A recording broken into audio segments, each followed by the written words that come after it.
وعباد الرحمن، اور رحمان کے بندے. رحمان کی طرف ان کی اضافت جو ہے وہ تکریم اور شرف کے لیے ہے، عزت کے لیے ہے. اور ان میں سب سے پہلے اصحاب رسول آتے ہیں جو ان صفات سے متصف تھے. اور عباد کا لفظ جو ہے یہ عبد سے ہے، عبد عبادت سے، عبودیت سے. تو عبودیت کی دو قسمیں ہوتی ہیں، دو طرح کے بندے ہوتے ہیں، ایک عام بندے ہوتے ہیں اور ایک خاص بندے ہوتے ہیں. عام بندوں میں مسلمان، کافر، نیک، بد، تمام مخلوق مشترک ہے.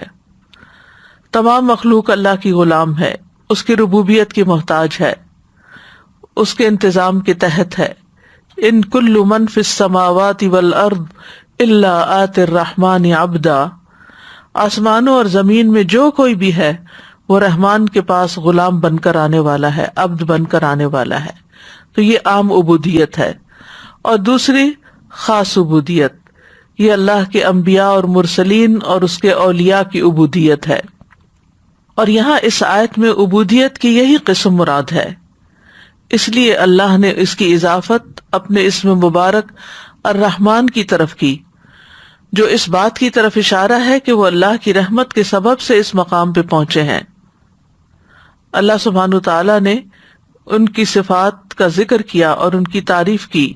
تو رحمان کے بندوں کی صفت کیا ہے؟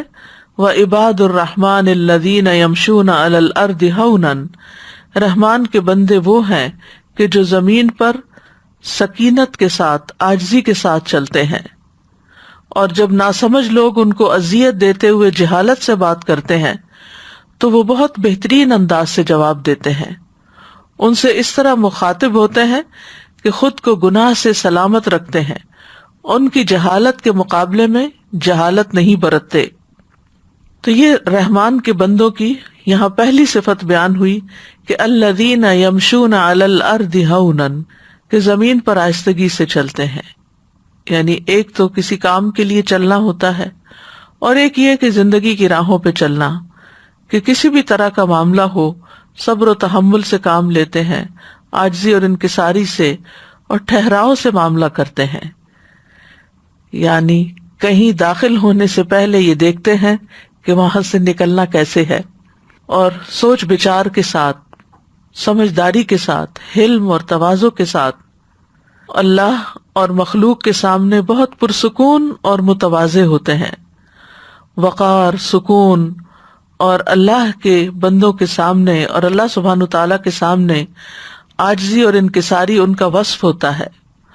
اور ہونن کا لفظ جو ہے یہ ہین کا مصدر ہے، اس کا مطلب ہے سکینت اور وقار. یعنی زمین پر سکینت اور وقار اور تحمل سے چلتے ہیں، میانہ روی کے ساتھ چلتے ہیں. یاد رکھیے میانہ روی اور کام میں ٹھہراؤ اور اچھی سیرت اختیار کرنا نبوت کے اخلاق میں سے ہے. نبی صلی اللہ علیہ وسلم کی چال بہترین مثال ہے. راوی کہتے ہیں کہ آپ صلی اللہ علیہ وسلم دائیں بائیں جھک کر قدم بھرتے اور آہستہ آہستہ چلتے تھے.